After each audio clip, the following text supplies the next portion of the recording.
Welcome back to our study on the book of Romans. This is the Sonship Review Part 8, and this is session 46. All right, let's pull all this back to what Paul is saying in Romans 10:19. But I say, did not Israel know? And to explain what is it they were supposed to know is going to be given to us in two pieces. He says, first, Moses saith, I will provoke you to jealousy by them that are no people, and by a foolish nation I will anger you. So there is a group within Israel that God is going to be working with, and what is going to be the response of the rest of the nation to them? He says, I will anger you, I will provoke you to jealousy. And so what was supposed to be happening there is when this remnant showed up, they should have looked back at what was written in Deuteronomy 32 and said, you know, what's happening here sounds kind of familiar. That should have helped them know what they were doing. They should have known. But Paul isn't through quoting. He says, first, Moses said something back there in the Song of Moses. And now, look what he's going to say next. Verse 20, but Esaias, the Greek rendering for what prophet? Who is that? Isaiah, thank you. But Esaias is very bold and saith, I was found of them that sought me not, I was made manifest unto them that asked not after me. So in Romans 10:20, here's what Paul is doing now. He's quoting from Isaiah 65:1. Here it is. I am sought of them that asked not for me, I am found of them that sought me not. I said, behold me unto a nation that was not called by my name. Do you see that national identity issue again? Verse 2, I have spread out my hands all the day unto a rebellious people, which walked in a way that was not good after their own thoughts. Well, we've got what we're after. So in Isaiah 65 is talking about the rebelliousness of Israel here. And by the way, just look how he describes it here. I sought of them that asked not for me, and found of them that sought me not. Here's what they weren't looking for this message, and they didn't want to hear this message. That's the first thing. The second thing is, he says, I spread out my hands all the day unto a rebellious people. They wanted to walk after their own ways. And that's the thing that was going on with Isaiah back there. It's the same thing. I keep beating this dead horse. Let's see if you can recall it. Let me just see if you can figure it out. Let me give you the next reference. Isaiah 6:9. And he said, go and tell this people, hear ye indeed, but understand not, and see ye indeed, but perceive not. Make the heart of this people fat, make their ears heavy, and shut their eyes, lest they see with their eyes, and hear with their ears, and understand with their heart, and convert and be healed. Well, let's just keep reading the rest of it. Then said I, Lord, how long? And he answered, until the cities be wasted without inhabitant, and the houses without man, and the land be utterly desolate, and the Lord have removed men far away, and there be a great forsaking in the midst of the land. Somebody tell me the Isaiah 6 context. There's something I taught you that should not have slipped into your short-term memory, but should have gone into your long-term memory. Okay, that's the captivity. And where are we here? We're in Isaiah 6. What do you know about the way the prophets write? When they start out, no matter who the prophet is, when they start out writing that book, in the beginning, it is relating to issues at that present time. But as the book continues, it's going to work its way on through that fifth course of punishment. So, can I just back you up? So there's Isaiah 6. So what you should be thinking is, oh, I'm in Isaiah 6, so that's probably talking about the time which they're going to go away captive. Do you see that? So now, if you know that, now read this. And he said, go and tell this people here and all that. Let me just keep reading it. And I said, Lord, how long? And he answered, until the cities be wasted without inhabitant, and the land be utterly desolate, and the Lord have removed men far away, and there's a great forsaking of them. What's happening there? They've been carried away captive. Now see, that's Isaiah 6.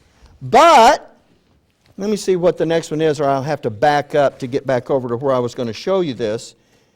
And I guess I'll just have to back, well, yeah, I will. I'll back up and just show it to you. But look, here, where are we? Isaiah 65. So what would you expect is going on over at the end? Isaiah's only 66 chapters. What would you expect is going on at the end of Isaiah's book? Something at the end of the fifth course of punishment, right?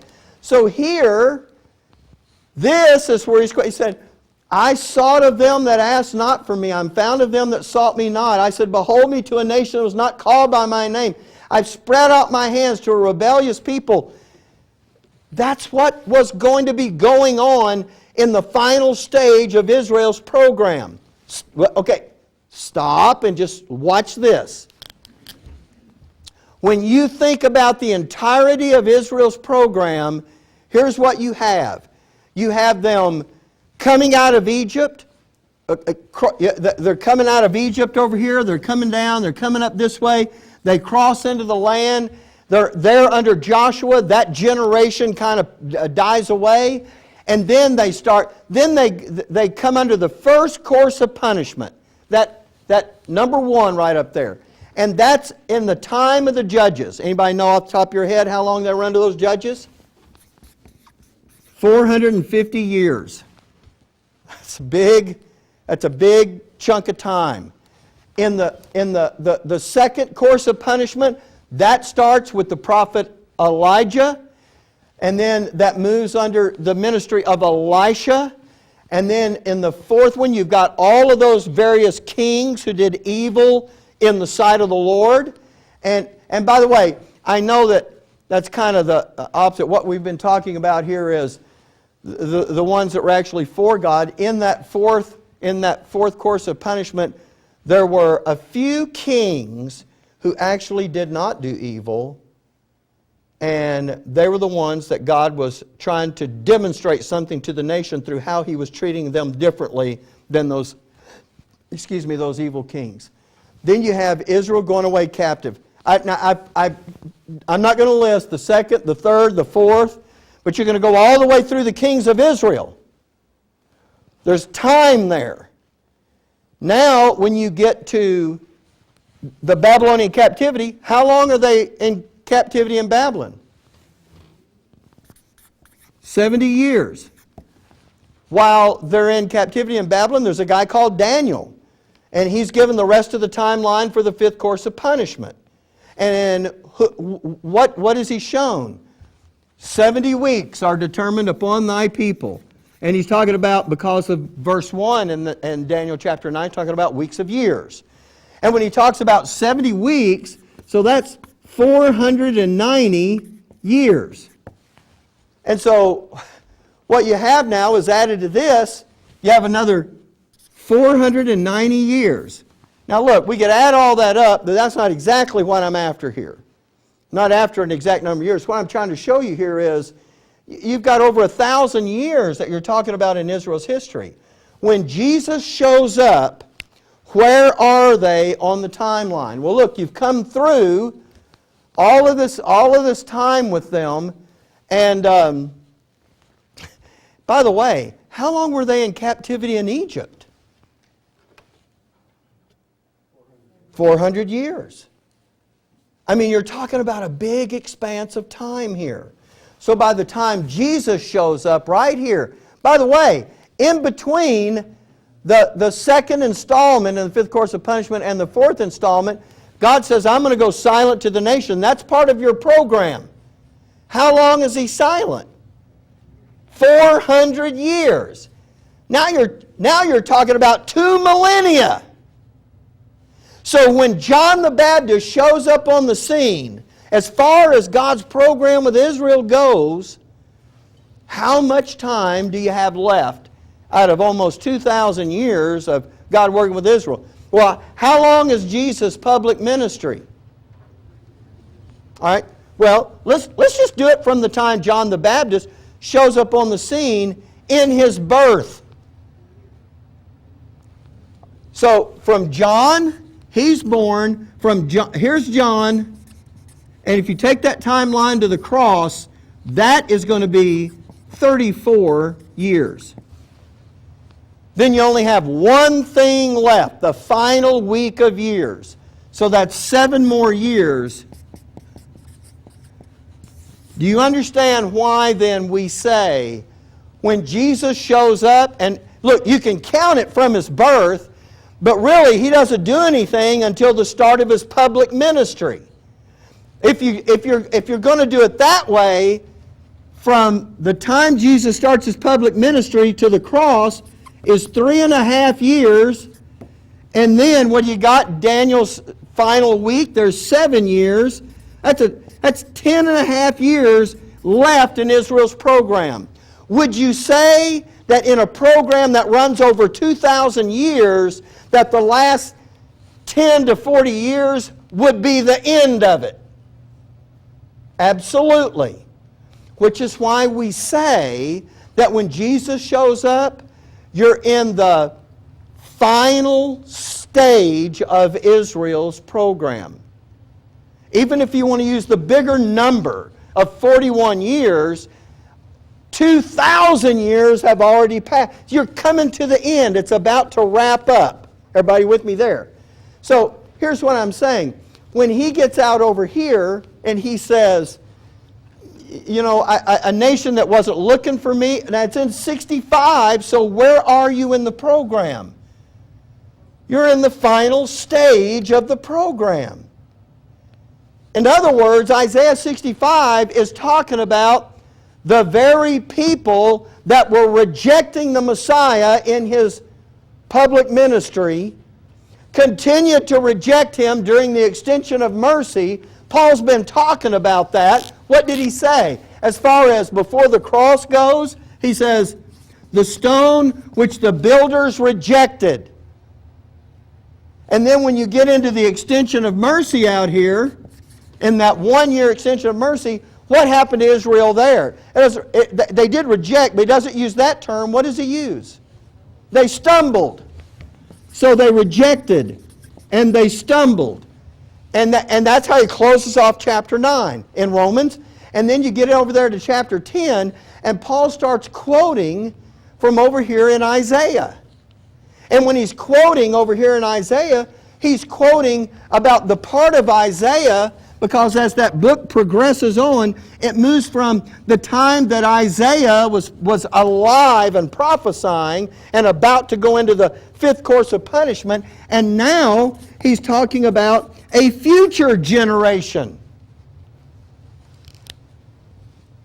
And that's what Isaiah 65 is talking about. They're no longer called by his name.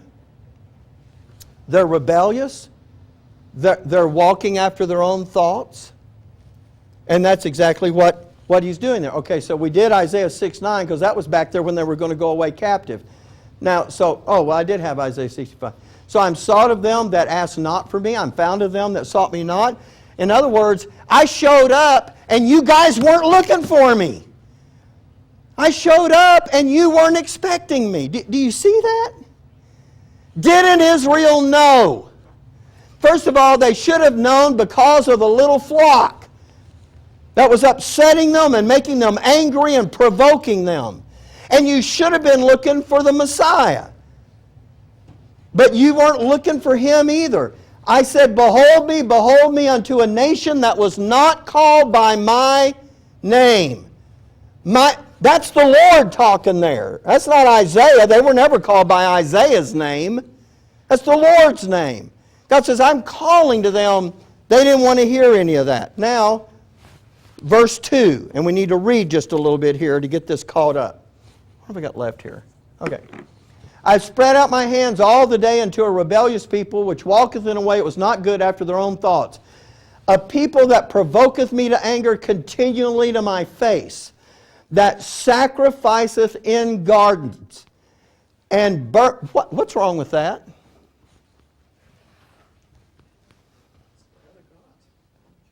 there were other gods in those gardens that they were doing that. What else is wrong with that? Let's suppose you didn't know that. What else would be wrong with that? Is that where God told them to sacrifice? It is not. They got that from the Gentiles. And they were sacrificed. Ruby's right. They were sacrificed to false gods. Sacrifices in gardens. And burneth incense upon altars of brick. What's wrong with that? Incense was an offering that the Lord had told them to make, and then when they did it upon, it said, and burnt incense upon altars of brick. And let's pretend for a moment that they were doing that as an incense offering to the Lord. What is wrong with that? Not in the right place. All right, the gardens weren't the right place, but the problem is those altars of brick. Tell me what's a brick? It's a man-made thing formed by man. God said every altar Israel was ever going to have was not going to be hewn by human hands. It's going to be made out of stone. Natural stone. You know why? It was a distinction from the Gentiles. The Gentiles formed bricks and worshiped their gods that way. God said, I don't want you doing that. I want you to use natural stone. God made that, not men. Well, everything they're doing here, and which remain among the graves. What's wrong with that? What does it mean when it says they remain among the graves? What does remain mean? They're spending all their time there. They remain among the graves. What's wrong with that? If you're an Israelite, what's wrong with that? I'm sorry. Everybody did it, and my ears went. What? Yeah. That was look. That was an unclean thing for Israel. And so here, by the way, in the New Testament, just run ahead in your mind for a moment. In the New Testament, do you ever remember anybody that was remaining among the graves or tombs? Yeah, it was the person that was full of the devil. Yeah, the Gadarene. Remember? We call him the Gadarene demoniac. The guy had all those devils in him. And what was he doing? He was living in the graveyard, cutting himself and all that, remember? Jesus comes and casts those unclean spirits out of him. And they were so shocked because when they came and saw him, he was sitting at Jesus' feet in his right mind. That was something Israel was told not to do, which remain among the graves and lodge in the monuments. They were living there. You say, in the monuments? You ever gone down to New Orleans? And if you look at the cemeteries down in New Orleans, they don't bury anyone below ground. They build these tombs above ground because New Orleans is below sea level. When the water, like when the hurricanes come through and tear that ground up, everything that was buried down through there is now floating somewhere. So they build these big cement monuments, and the way they bury people there, I know this is, I'm not trying to get away from the Bible text here, but they put them in there, and what happens to your body when it goes, I mean, it just decays, and and then you know what they do? They push that to the back, and when another relative in the family dies, they put them in the front.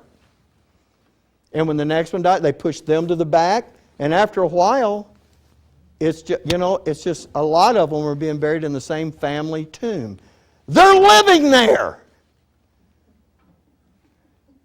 I mean, how strange would you think when Milt comes in one day and goes, we sold our home. Yep, we're living in the Wink Cemetery. Is there, and by the way, he's alone. Barbara said, that's where I'm drawing the line, big guy. Is there a cemetery in Wink? Not anymore, no. Not anymore. Because there's people living there. Now it's condos. All right. So they're lodging in the monuments, which eat swine's flesh. We don't have to even talk about that one. Do you get that, right? God said that split-hoofed beast is unclean. Huh? Pork chops rule, right? Okay. Thank God we're in the dispensation of Gentile grace, right? And broth of abominable things is in their vessels. Look, we kind of read through this, but he says this is the kinds of things that are going on here at the end of Israel's program, and this is what they're looking at. Now, hold on, let me kind of catch up with where we are in the notes. So let's go back to Romans where Paul. But Isaiah is very bold and say. Now, why does it say Isaiah is very bold? Because when you're talking like you're talking to a people that don't want to hear about this, Isaiah's life is really on the line here. And he realizes that, but Paul realizes that, and he says Isaiah was very bold and said, and when he quotes him there, and Isaiah doesn't hedge his words. He tells them straight up. All right, look.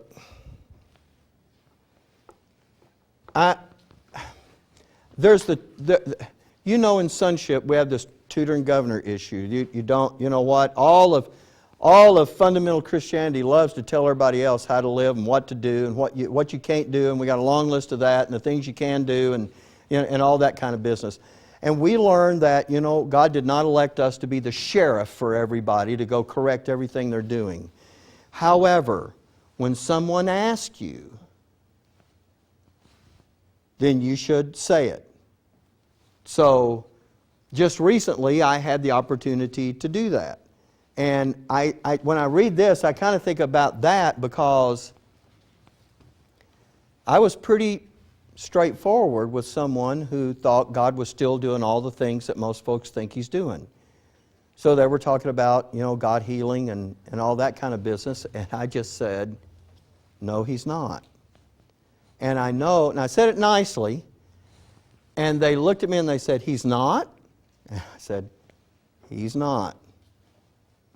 And that, you know, and so we had a discussion about it. I'll just say that. We had a discussion about it, and they received that a lot better than I thought they would.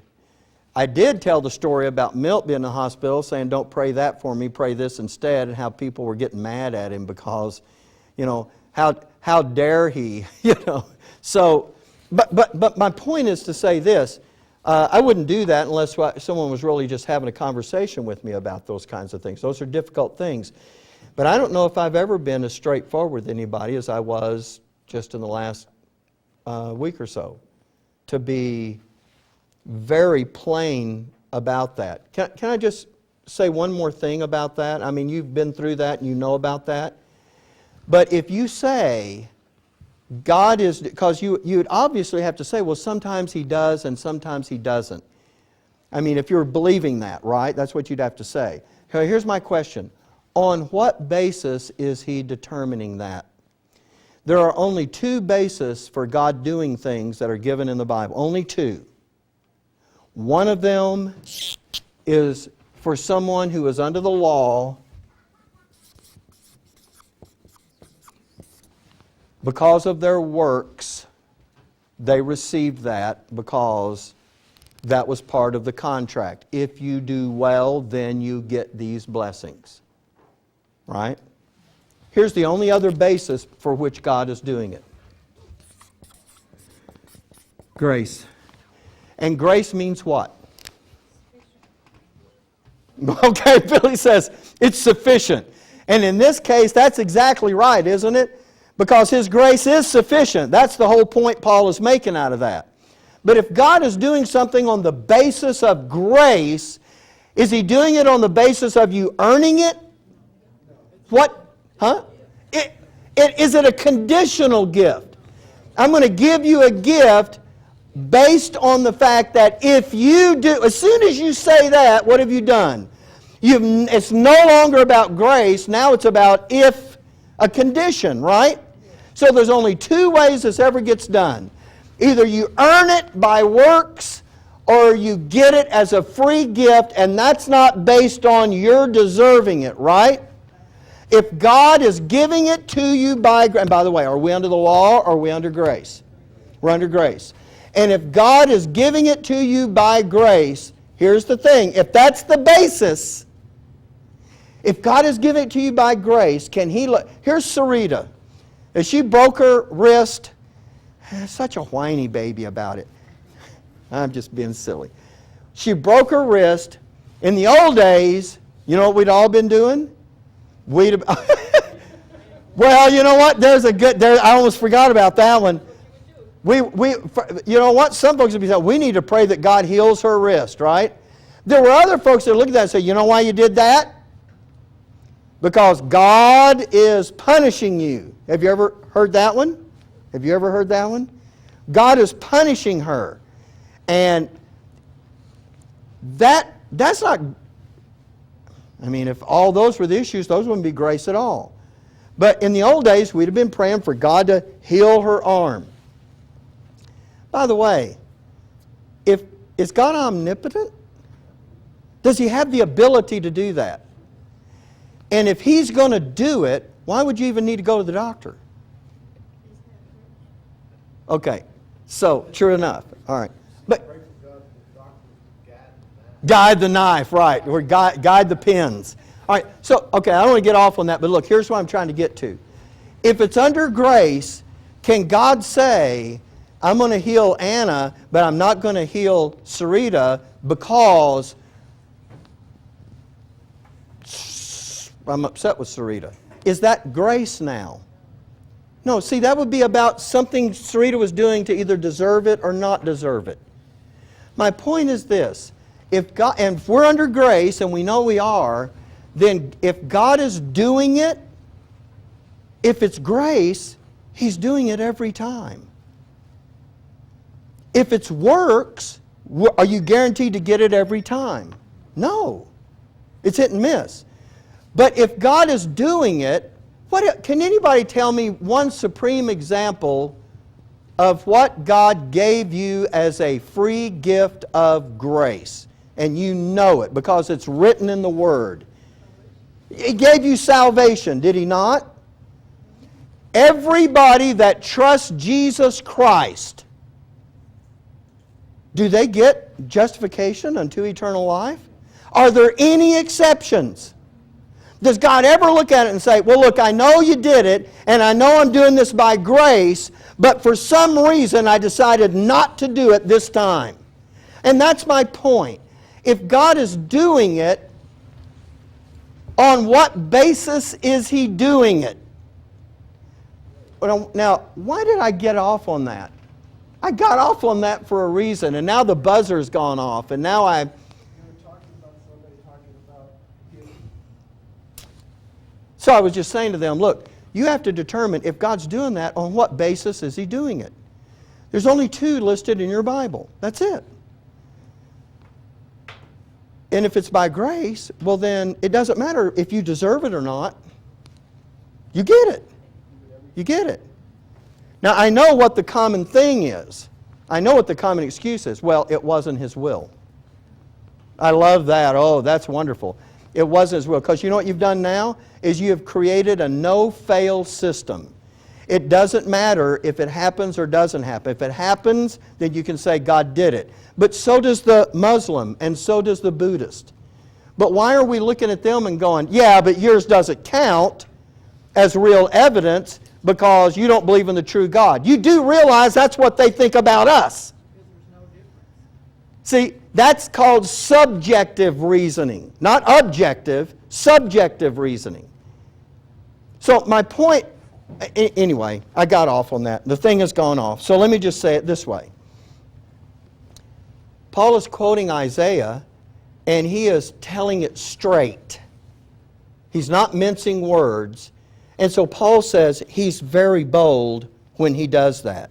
And just as Moses indicted the generation at the end of Israel's program, Isaiah is doing the same thing. So let me take you to verse 21, and then we'll stop this session and we'll take a break. But to Israel he saith, All day long have I stretched forth my hands unto a disobedient and gainsaying people. And when you're talking about what Paul is quoting in Romans 10:21, it's back over there at the end of Isaiah. He's talking about that generation. So when Paul says, if I can just wrap this up for this session, didn't Israel know? He was saying, you guys are acting like you didn't have a clue. You guys that acted like God didn't send any preachers. You guys that acted like the message wasn't clear. You guys acted like there was a bunch of you that never heard about Jesus.